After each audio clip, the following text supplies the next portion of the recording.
Hello. How is everyone doing? Welcome to my first ever anti-social studies live teacher talk. Um, so basically, I've been doing these teacher talks, which are pre-recorded, where I have been giving my advice and walking teachers through the AP World History classroom. But today, I wanted to do a little bit more general one about lessons I've learned and kind of a Q&A about teaching online, which hasn't been the funnest thing in the world, but it's been fine. So welcome, come on in. This is gonna be, obviously it's being recorded and it's gonna be posted on my YouTube channel for later. So if you missed a certain part, you can come back and watch it. And please throw questions in the chat if you have them. I had a lot of people sent me questions on Instagram, so I have a lot of those that I wanna talk about. But the best thing about going live is that you can ask me questions and we can talk. The other thing that I want to make sure is really clear is that if you're a teacher in the room and you've been teaching online too, please share. Please share in the chat your ideas. If you have other strategies for something I'm talking about, I am not the expert. I'm not an expert in online teaching. It's just something I've been doing since COVID, right? So our school switched to synchronous online learning right after spring break. And so we had about 2 months of fully synchronous, like classes on Zoom learning while we were finishing up the school year. And then we have been back for 3 weeks doing the same thing. So welcome. Feel free to kind of share your name in the chat if you want, or what your role is, or if there's anything specific you want to know. But otherwise, I've kind of put our little agenda, just the 4 main topics that I'm going to cover in the chat, just so that you can know, especially if people jump in and they're like, did we already talk about this thing? So first, I want to just share a few of my kind of general lessons that I've learned from teaching online. And the second thing is talking about managing the online classroom. How do you know kids are paying attention? Spoiler alert, you don't. The third is engaging lessons, figuring out how to get kids interested on Zoom and talking on Zoom. That's the one I'm struggling with the most, I'll be honest. And then the last is what happens when we switch to a hybrid model, right? What happens when we get set up figuring out online learning, now we're back and like you have some kids in your room and some kids online. So a little bit of background about my own situation. I teach at a very small private high school. So I'm very well situated. My classes are already very small. We meet 3 classes a week for 65 minutes on Zoom. And so that's basically the normal amount of time I would get in other classes. We are probably in the next few weeks going to be going to a hybrid model, which would mean I would see my kids in person 1 week out of the month. So we would go to a model where the freshmen would come 1 week in person, the sophomores 1 week in person, so on and so forth. So that's where my head's at. I'm like in the middle of online teaching fully on Zoom. But I know that we're probably going to be able to switch to something hybrid within the next month or two. And so my brain is already like in 2 different places. So hi, welcome, Hallie. And so yeah, if you're just joining us, please like throw your name in the chat if you want, any questions you have.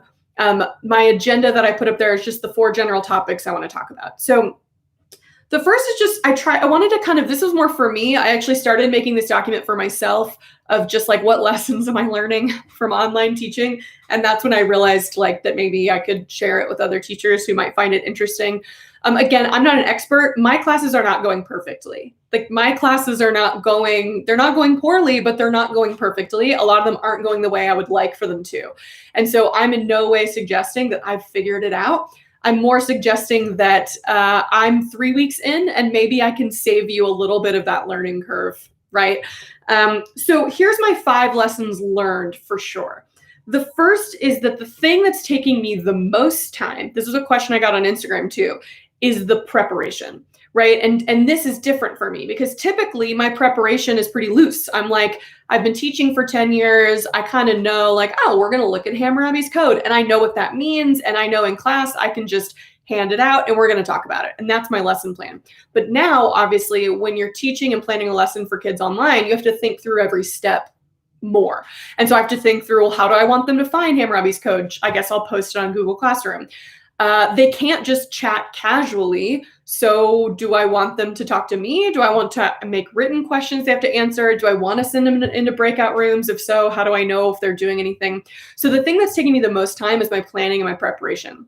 And so what I've started doing is, whereas before I might be planning on the fly, like I might be just kind of looking through my plans for whatever I'm going to do the next day, I'm trying not to do that. I'm trying to kind of dedicate, honestly, my weekend or some free time I have on like Thursday or Friday at the end of the week to like settling in and figuring out everything I'm doing the following week, getting it all posted or scheduled on Google Classroom, getting it all posted or scheduled in the gradebook, getting everything kind of set up so that then during the week, my energy can 100% be on just connecting with my kids. Because the second lesson I learned is that it's exhausting. This is not a surprise, but it's weirdly exhausting, and it's very mentally draining to be sitting and on Zoom all day. And so what I realized is times when I thought, great, I have my planning period at the end of the day, so now I can get my stuff set up for the next day. I don't want to do that, right? At the end of 3, 4, 5 classes in a row on Zoom, the last thing I want to do is have to think about what I'm doing the following day. So again, my biggest piece of advice is to figure out some sort of system where you're like, okay, Friday afternoon or Saturday morning or whatever, that's gonna be my time where I'm gonna have a clear head and I'm gonna sit down and I'm gonna make sure that everything's posted and ready to go so that when the school day starts or the class period starts, I just have to click post, or I just have to pull up my PowerPoint for that day and I can trust that like past me knew what I was doing, right? Because that's been nice for a little bit of like mental health sanity. Hey, Donna, cool, I'm glad that was helpful.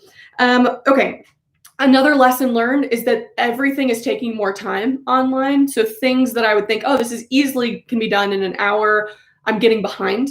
And so I'm really learning to kind of pare back. Whereas in a normal classroom, I overplan because I'm like, well, I don't want to have free time where kids are just running amok in my classroom.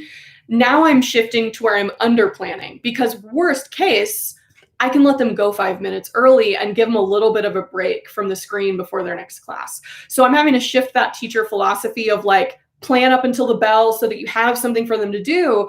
Well, that's when they're in your physical classroom and you can't let them just leave and roam around the school. But now I'm having to shift my thinking and say, you know what, worst case, like if I finish 10 minutes early, one of the nicest and best things I can do is say, I'm going to end early if you all promise you will go outside and get away from your screen.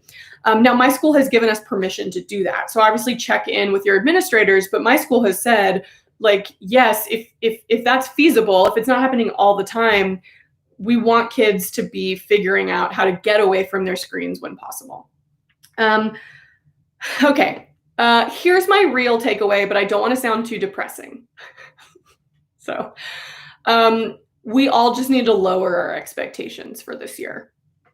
Like, we all need to reasonably lower our expectations for how much we can control the classroom and for how engaging our lessons are going to be when we're online. I'm not saying give up, but what I'm saying is my philosophy after at week one, I went 100%, right? If Emily in the classroom, like last year, is 100%, the first week back, I was 100%. I was like, here's a Padlet, here's Pear Deck, and we're going to do this in breakout rooms.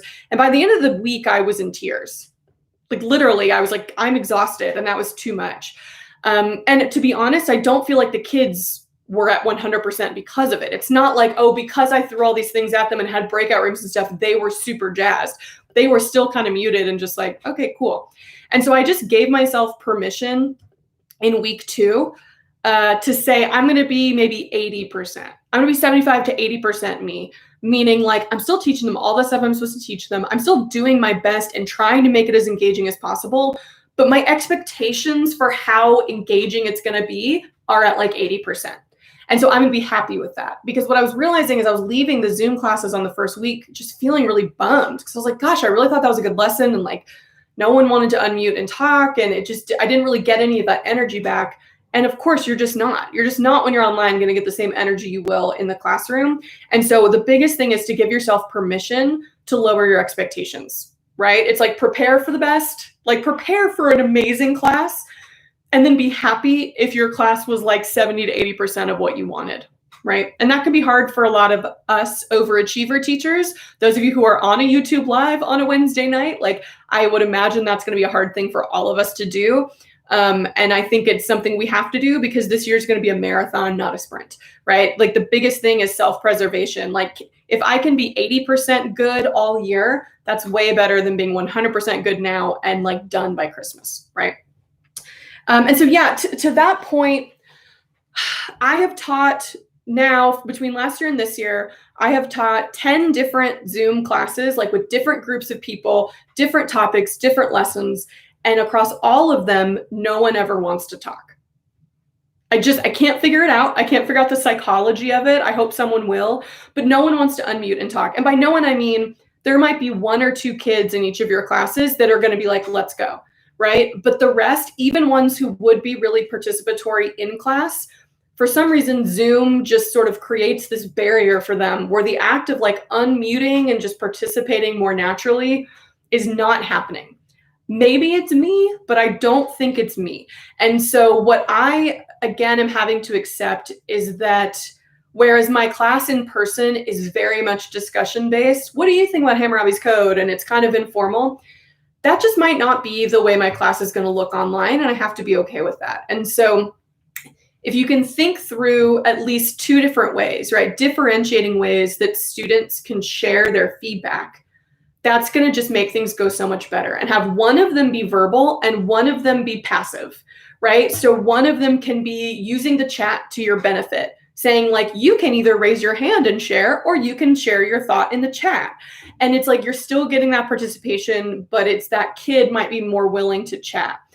And so that's the biggest thing is, again, in terms of our expectations, like your expectations for kids that will raise their hand and answer a question needs to be cut down a ton. And all of this is just so that we don't walk in expecting it to feel like it does in a normal year, because that's just a recipe for us to be disappointed or feel like we're doing something wrong. And we're not. We're teaching in the middle of a plague. We're doing like everything right. It's just going to feel a little weird and awkward, right? Yeah, Donna, like the chat, I think like, let's just give into the chat to some extent. Now, there are times when I call on kids, or what I'll do sometimes now is, whereas before I'd randomly call on kids, now I'll say, okay, I'm going to want to hear from everyone at the end of this discussion about this topic. So you should share a thought when you have one that you feel comfortable sharing, because if we're getting close to the end, I'm just going to start calling on people who haven't talked. So even giving them that fair warning allows them at least a little bit of choice, where if I ask about something that they do have a thought on or they do think they know about, they can raise their hand then. So I sometimes just give them that forewarning of like, look, I'm gonna need you to unmute and talk to me at some point in the next 20 minutes. You can decide when that is, but if it's 18 minutes in, I'm gonna just unmute you and ask you to talk. And between then use the chat, right? I have encouraged my kids to use the chat more casually than I did last year. Last year, I was like, the chat is only for academic purposes. And I think that scared everyone away from using it. And so I basically just said, like, use the chat the way you would if you were, I don't know, what do they do? Watching a video gamer streaming on YouTube, and like you're commenting on what they're doing and you're asking questions and you're sharing ideas with other people. Like, do the same thing in my chat. And worst case, I'll just scale it back. Right? I would rather them go and participate too much in the chat and maybe it gets a little distracting, and then I can kind of scale it back. But again, it's like you have to change your teacher instincts almost 100%, because my instincts are always like, how do I control and not get everyone talking at the same time? And now I'm like, God, I would love for everyone to be talking at the same time. How do I get them to talk as much as possible? Right? So on that, classroom management, to some extent, they're in their bedrooms, so you can't manage what they're doing and you can't manage what they're looking at. I think there are apps that are like Orwellian where you can see their screen. And if that's your thing and your school's letting you do that, fine. To me, that's just a whole other level of like something that I don't have the energy and mental capacity to do right now, to be teaching and then also watching their screens at the same time. But that's up to you and your school if they decide they want to use something like that. I have just decided that like, whereas it's a lot easier to be able to look around the room and see that every kid is like reading the document and they don't have their phones out and that sort of thing. I just can't do that when we're online. And so I'm putting in place some structures to do my best, but I'm also giving myself permission to say, ultimately, if this kid actually has another window open and is like doing something else, there's almost no way for me to know that without like calling his mom. I'm not going to do that. So here are some of the structures that I put in place. One is that a lot of assignments and activities that would in the classroom be very informal, like, hey, everyone, just kind of read this document real quick, then we'll talk about it. I'm now making like an activity they have to turn in on Google Classroom, even if I'm not going to grade it. So whereas before I might say, so I just want you to read this document, and then normally it'd be a discussion question. I might say, read this document first, respond to the discussion question on your own, then you're going to go into your breakout rooms and talk as a group. So I have something on paper that I can point to be like, you were or were not paying attention, at least in this moment of class.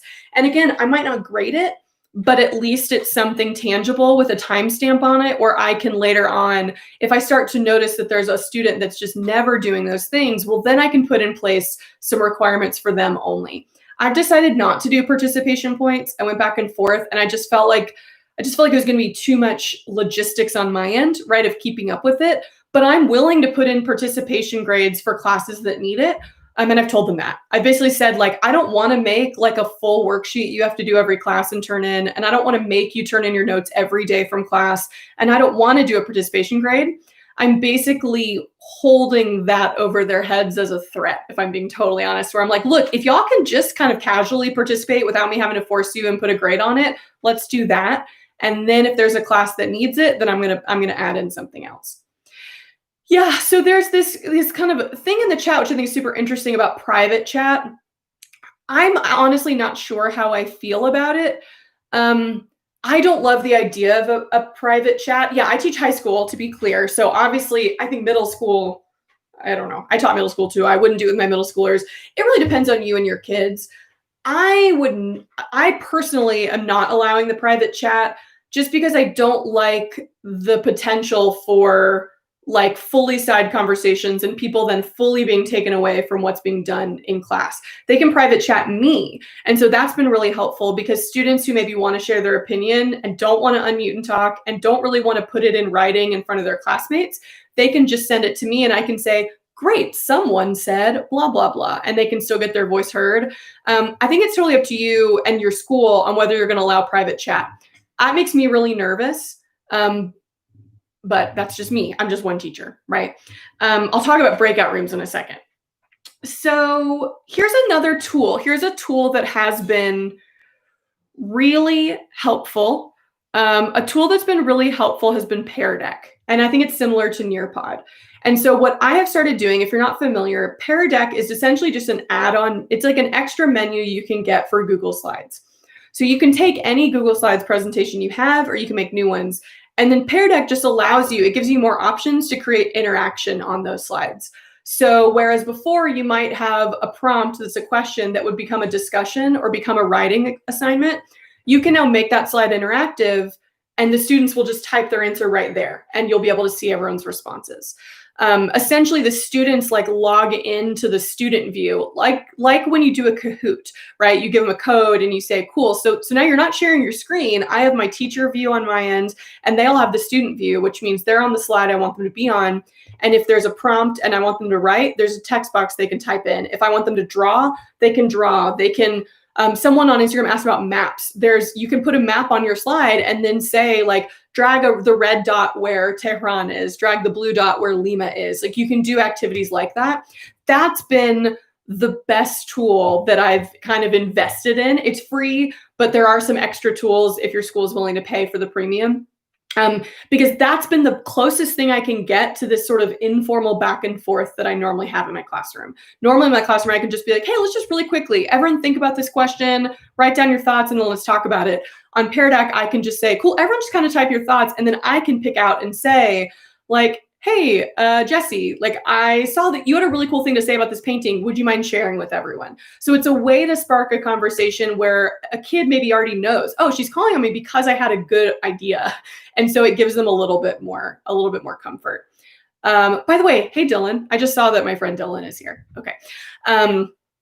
So that is kind of what I'm doing for classroom management. Essentially, like any sort of activity we do in class, I'm having them turn it into me as an assignment in Google Classroom, even if I'm not grading it. So I have some sort of documentation that like they were or weren't doing something that I can decide later if I need to address. And Pear Deck has been the tool that has helped me sort of make this like flow, but it's just mostly through text. I think that's the thing we have to accept, is that we're just going to have to accept that for a lot of kids, their level of comfort is going to be through the chat or through typing, or doing kind of stuff on their own. It's not going to be this like free flowing conversation like it maybe would be in class as much, right? And if it is, it's just going to feel a little forced, and that's okay, right?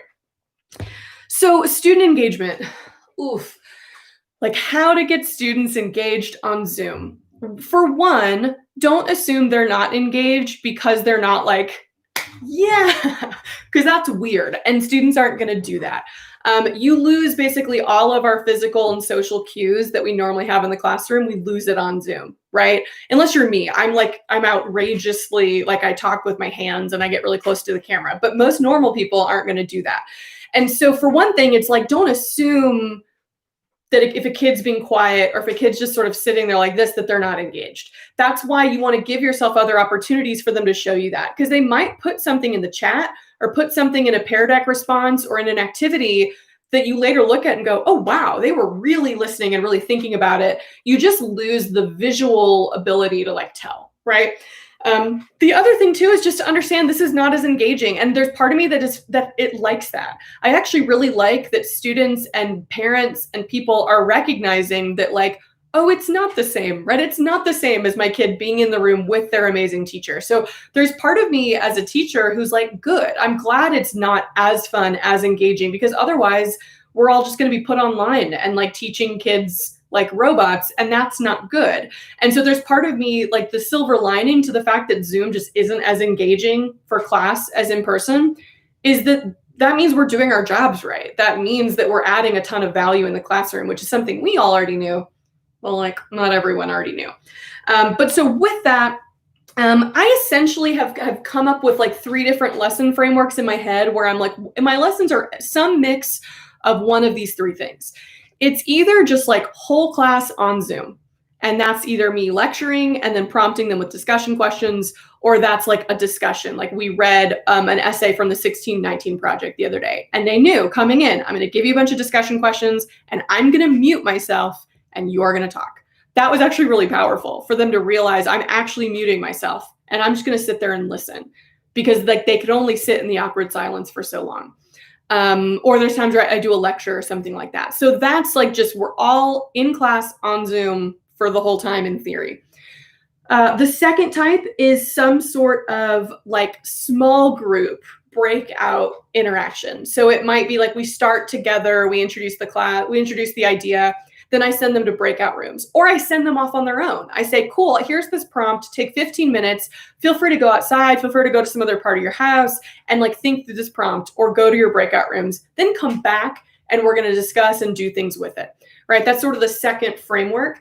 And the third is asynchronous synchronous. There's not a word for it.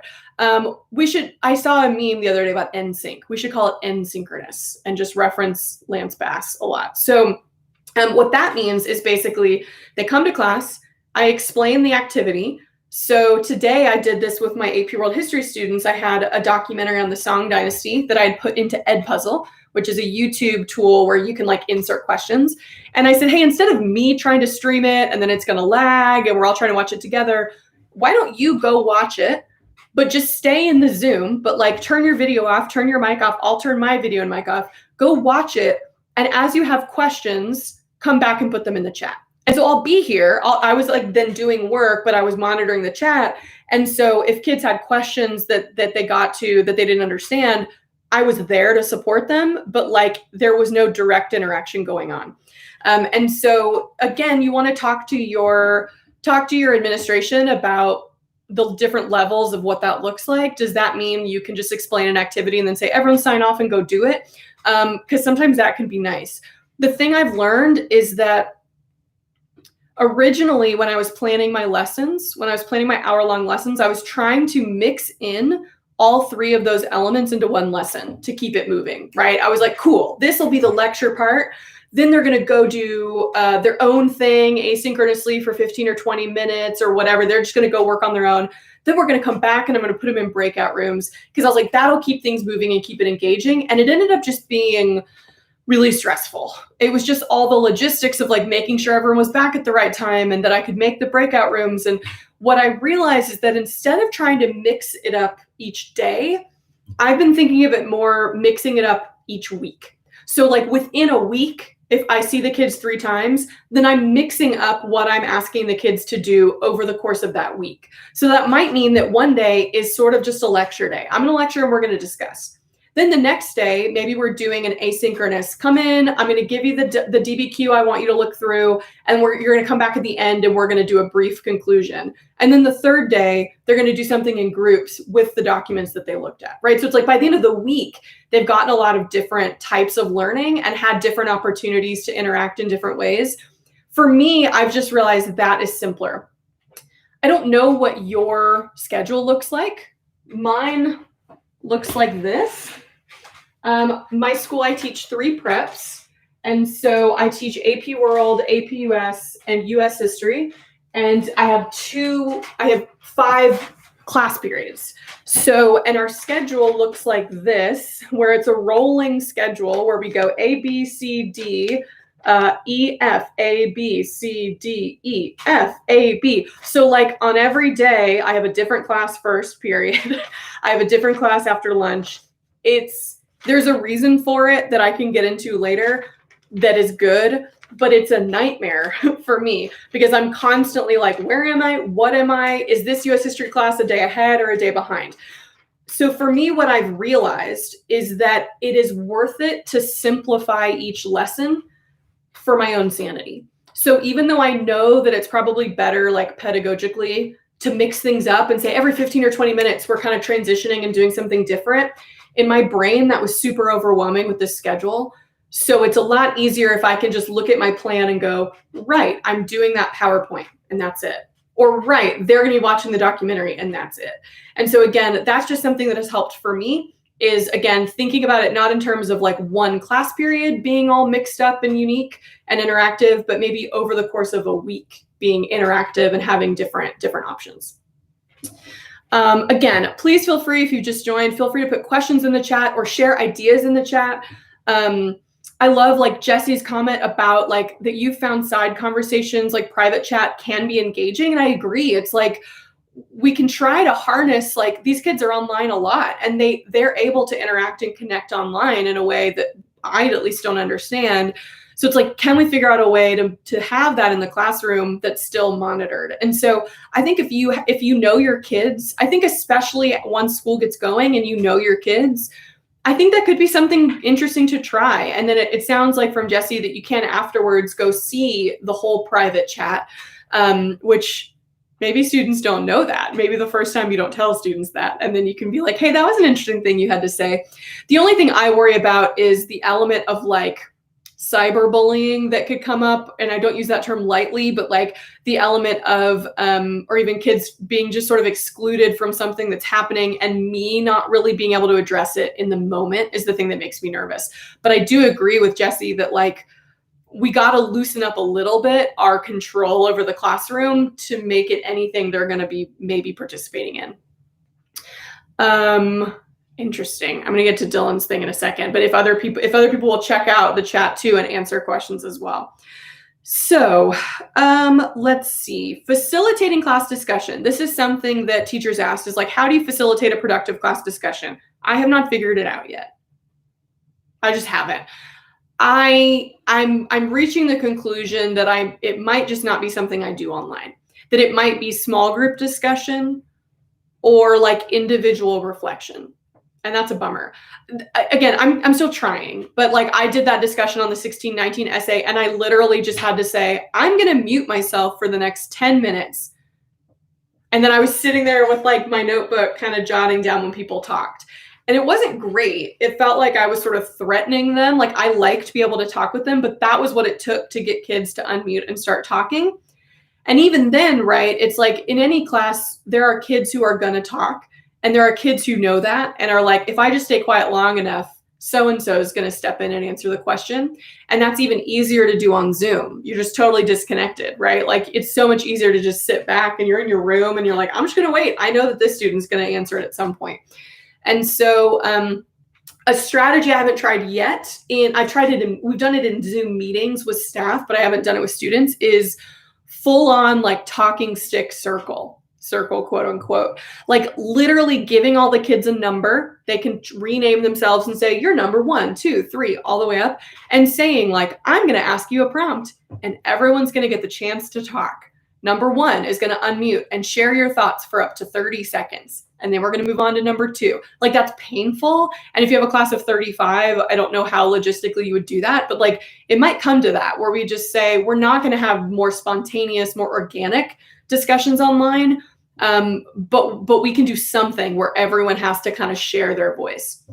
Another thing that I'm planning on doing and have not tried, I haven't gotten the chance to try yet, is doing smaller group discussions with me. So basically, if there is something where normally we do this great debate or discussion, maybe dividing, let's say you have 30 kids, maybe dividing them into 3 groups of 10 and saying, okay, it's going to be a rotating discussion. So for the first 20 minutes, I'm going to be with group 1. They're going to be with me in the main room. And the other 2 groups are going to be in breakout rooms working on something on their own.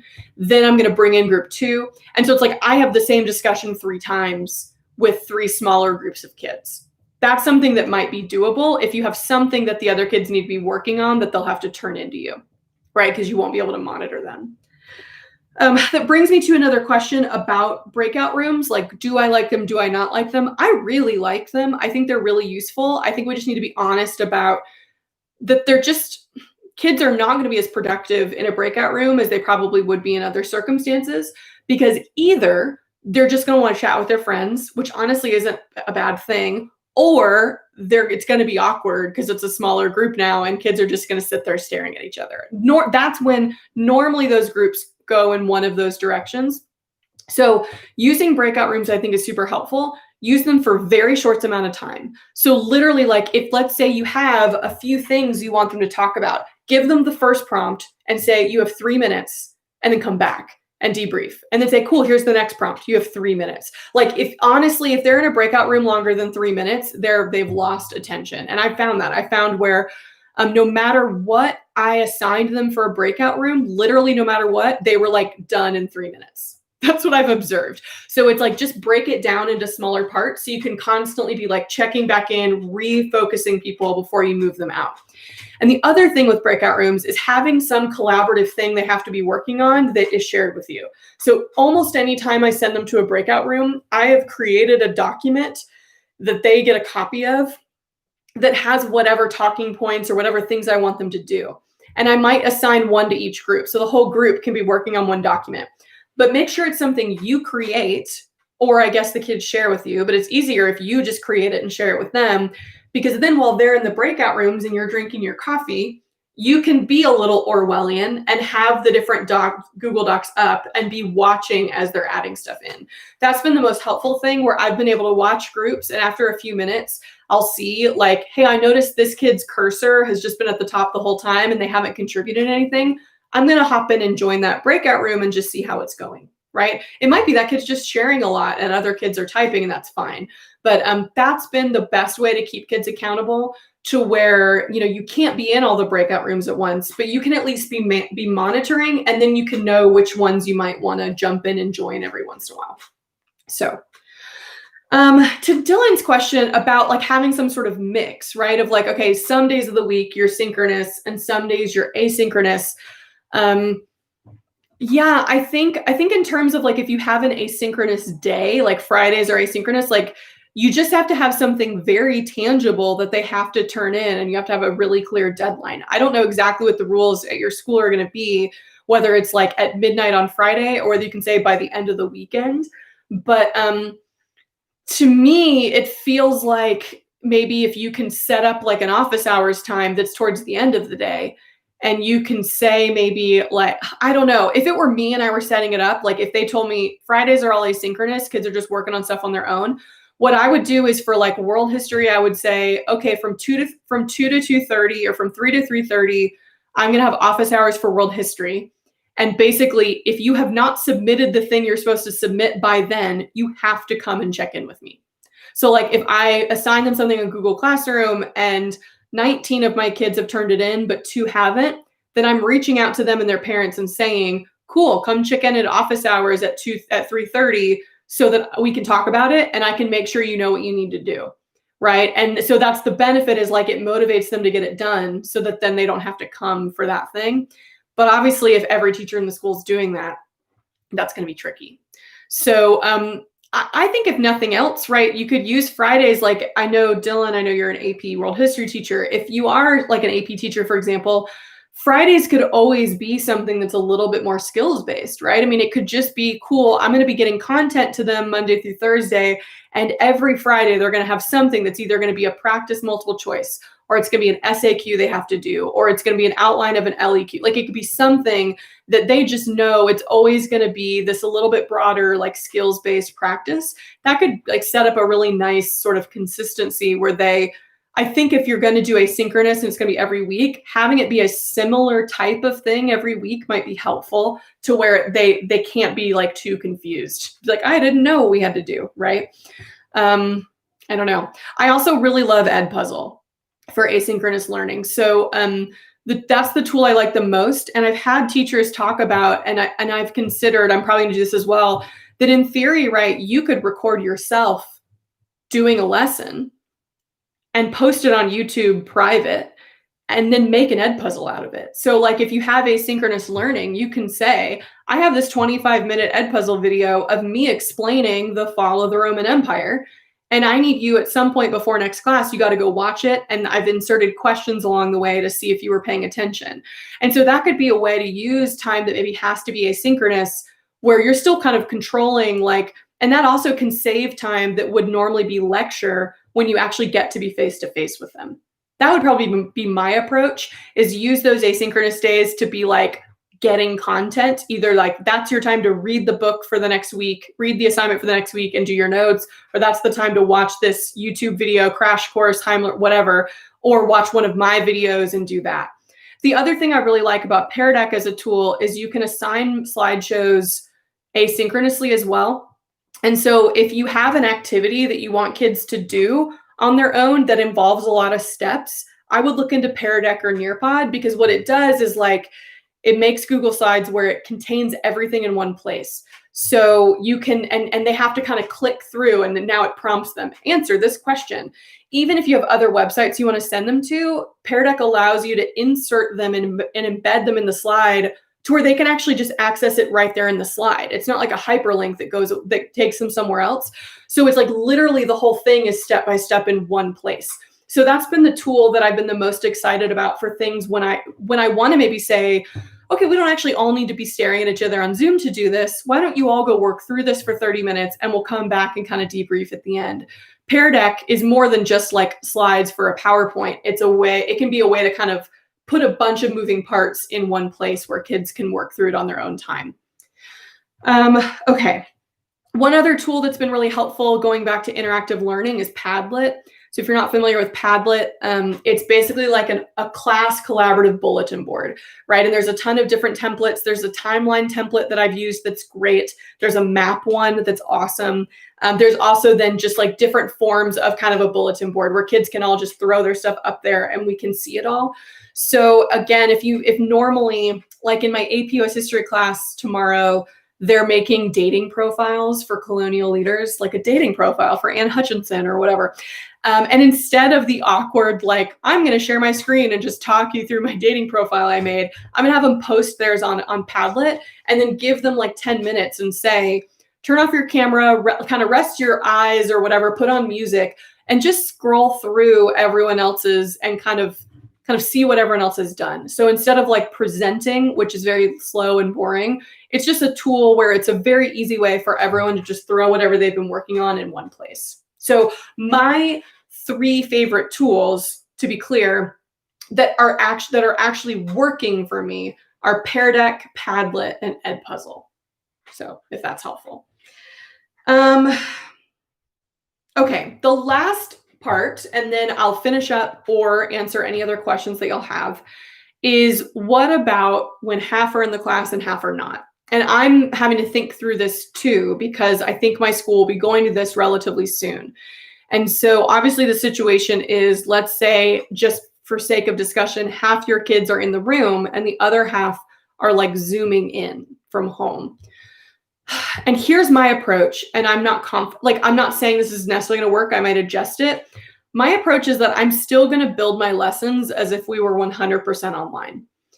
There's a few reasons for that. One, I just don't know if I have the energy to create two different lessons simultaneously. I don't think that's reasonable and sustainable for me personally. The second thing is like teaching 100% online is like the base level, right? I mean, if it works online on Zoom, then you know it's also going to work in the classroom. It's going to be better in the classroom, right? Because it's like this is sort of the lowest common denominator. So that's good. That means whatever you do, you know will work for the kids who are online. And that leads into the last thing, which is about equity, right? Like thinking about that. I don't want kids to feel like they're sacrificing something, some part of their education or their experience if they choose to stay home. If I have kids who have like underlying health conditions, I have kids who have like elder family members that they don't want to put at risk. I don't want it to seem like kids that are in class are getting this like wildly different and better experience than the kids online. So what I'm going to do is basically still run my lessons through Zoom as if we're online, and just know that like then the kids who are with me in the room, I can just check in with them a little more easily. I can see when they're struggling. So it's like, of course, there's a benefit. I can wander 6 feet away and kind of chat with them more casually than the kids on Zoom. But at its core, the lesson is the same as if we were all online. Who knows? I might adjust that once I see. Obviously, it depends. If I have all but one kid, like one kid's at home, then I might talk to that kid and say like, you can Zoom in, or I can give you the stuff to do it asynchronously, whatever is more comfortable for you. But if we're talking about a significant number on both sides, I'm going to just act as if we're all still online. And then it's like the kids in the room just get some of my cheesy jokes. I don't know, like they get a little bit of that extra kind of human interaction, but at its core, the activities we're doing are the same. That's also a way to make sure that the kids at home are literally on the same page as the kids in class, right? If you're using these interactive features still. So even if we're in the room and some of my kids are in the room with me, I'm going to have them sign into their Pear Deck. So they're still going to have their computer up, and I'm going to have my lecture on my computer, and they're going to have their student view, so that everyone is literally on the same page, right? I can move them around. I can go to different slides and know that the kids at home and the kids in front of me are all looking at the same thing. And that if there's a question that I ask them, they're all sharing their answer in the same format. So I'm not having to later sift through like, well, here they just shared it with me verbally, and here they typed it up, and how do I make sense of this? So that's my approach. I haven't done it yet, but that's at least how I'm going to start. So as I'm sort of wrapping up, I just would love to please put any questions that you have in the chat. For those who are just joining, this is all going to be saved on my YouTube channel so that you can go back and look later. I'll try to timestamp it too when I talk about different kind of main topics, so you can go and find the one you're looking for. In general, my message, and I pride myself on being a really overachieving teacher. Like I pride myself on being a very engaging teacher who is able to get kids to talk and interact and like classes when they often don't for other teachers. That maybe is egotistical to say, but that's been my experience. And I'm just telling you that like I'm struggling. And so if you're struggling too, like that's correct, right? I mean, if you feel like you're crushing it, that's amazing. And I want to know what you're doing. And that's so great. I'm not trying to make people feel bad if they're like, I actually think it's going really well.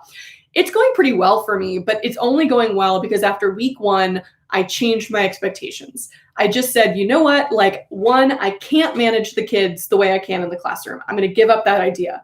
If they're doing what I ask them to do, then that's all I can do. And whether in between they're actually playing Animal Crossing and not watching me, there's nothing I can do about that. I'm going to give that up. The second thing is I've changed my expectations for how good I'm going to feel at the end of the lesson, right? Like, and how engaging the lesson is going to seem. If it's normally 100%, I'm going to go down to like 75%. If I feel like, okay, it seemed like at any given time, 3/4 of the room was like listening, or was, and maybe in the chat, they were doing stuff. But just know that as teachers, for a lot of us, what I have realized is how much I thrive on that energy in the room.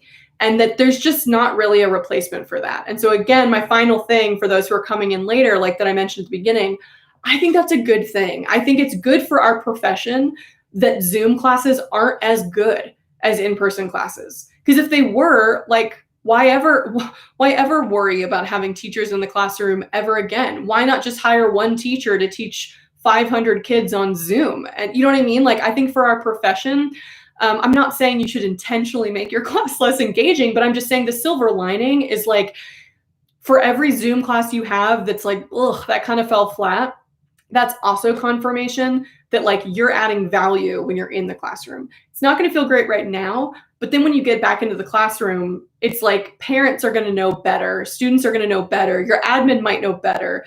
Hey, you're actually really adding something here. You're not just someone sitting there kind of reading the book to them or whatever, because if so, you could just do that on Zoom and the kids would have all been super happy. So again, that's my approach, and I think that's a sustainable approach.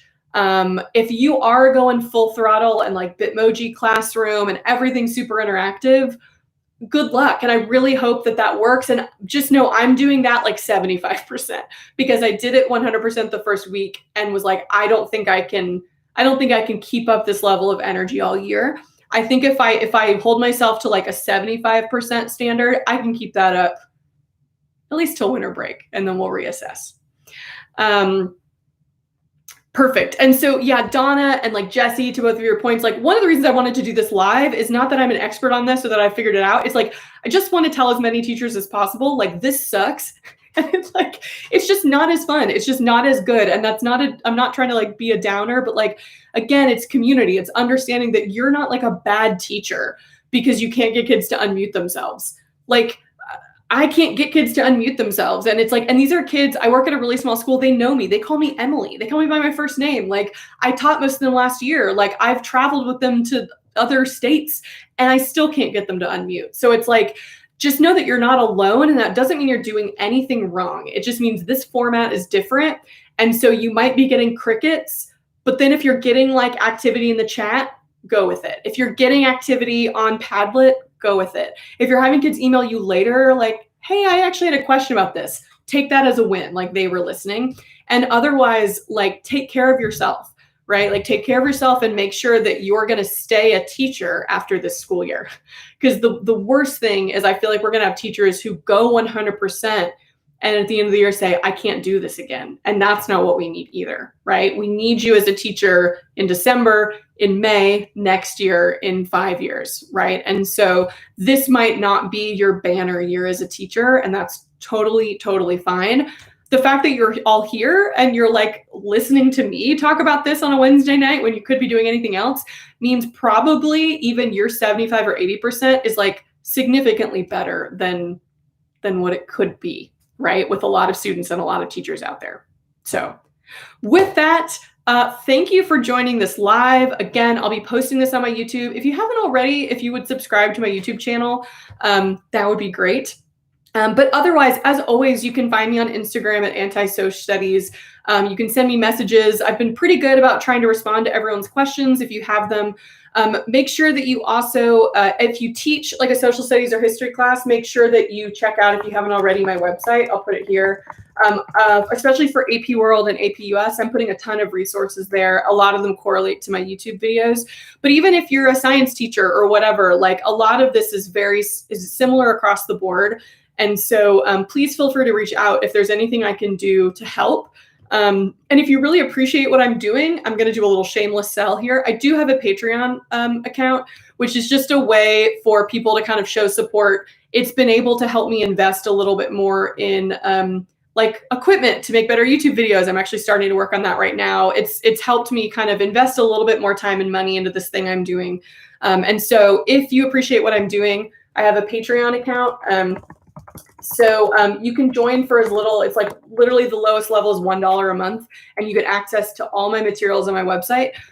If you are interested and you can afford more, that's great. But otherwise, it's just a nice way for me to know, like, oh, okay, people are listening and appreciating it. So even if it's $1 a month, man, like really, I appreciate it. And I use that to like keep building stuff that hopefully will help other teachers. So awesome. Thanks, y'all. I really appreciate it. Have a good Wednesday. If you are a Patreon member, my Bill and Ted movie party is tomorrow night. So if you're not a Patreon member, you might want to get on it because I'm hosting a Bill and Ted 3 movie party tomorrow night, and I'm super excited about it. So anyway, y'all have a good night. Bye.